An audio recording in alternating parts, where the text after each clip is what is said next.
Assalamualaikum warahmatullahi wabarakatuh. Ya, ketemu lagi kita akan belajar bareng dan sharing bareng tentang ekonomi.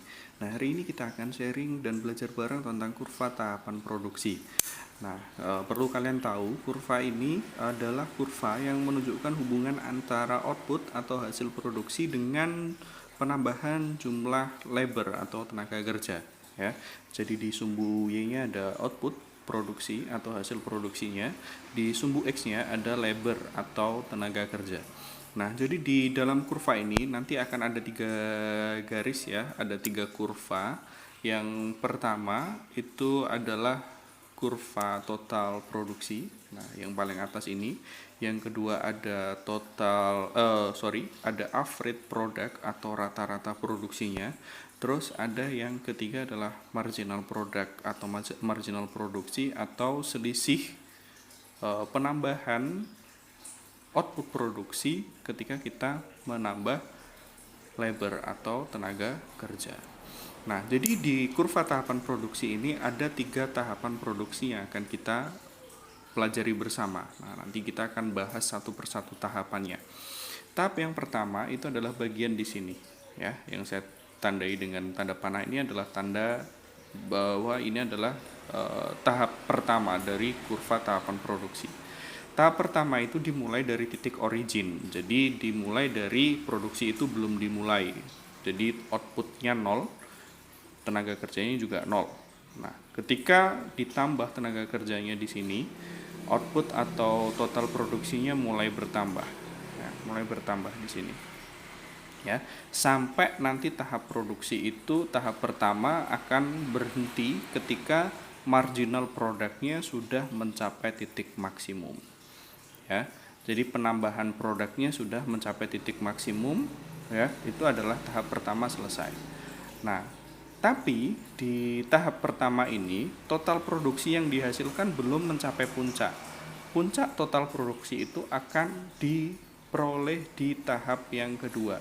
Nah, jadi di tahap yang pertama ini memang kita lihat signifikan. Artinya penambahan labor atau tenaga kerja di sini masih sangat efisien untuk menambah output produksi, tapi belum mencapai titik maksimal total produksi yang bisa dihasilkan. Di sini daerah ini disebut sebagai tahapan irasional karena dia belum bisa mencapai titik total produksi maksimal.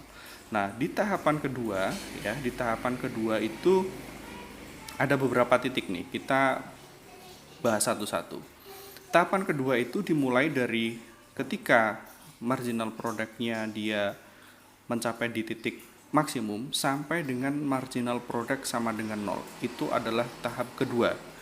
Nah, di sini artinya penambahan tenaga kerja, ya, penambahan tenaga kerja itu sudah tidak terlalu signifikan untuk menambah total produksinya karena di sini marginal produknya sudah mengalami law of diminishing return atau LDR. Nah, di sini dia sudah mulai turun kurvanya.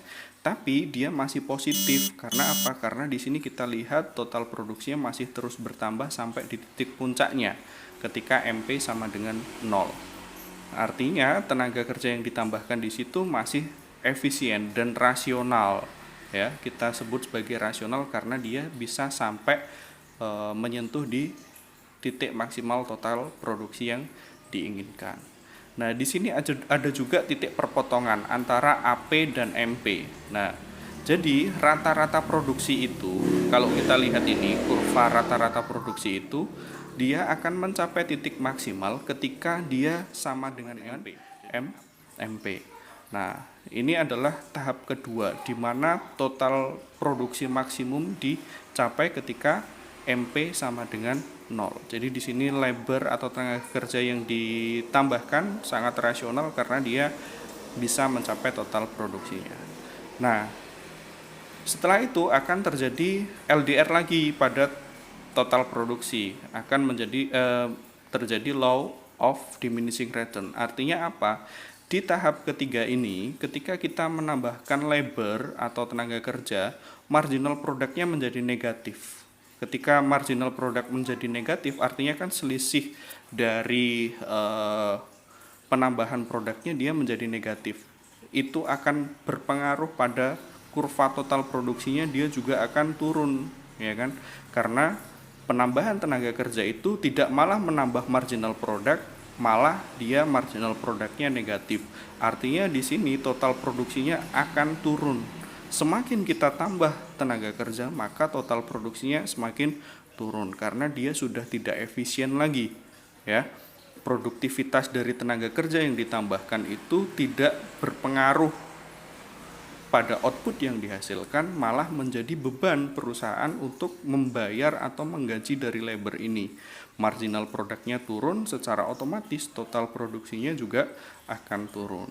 Kurang lebih seperti itu, 3 tahapan kurva tahapan produksi yang bisa saya sharingkan pada video ini, ya. Nanti kalau ada pertanyaan atau ada yang kurang jelas bisa ditanyakan di kolom komentar. Terima kasih, sampai ketemu di video selanjutnya. Jangan lupa subscribe, tekan tombol loncengnya, dan klik like dan share apabila video ini bermanfaat. Terima kasih. Assalamualaikum warahmatullahi wabarakatuh.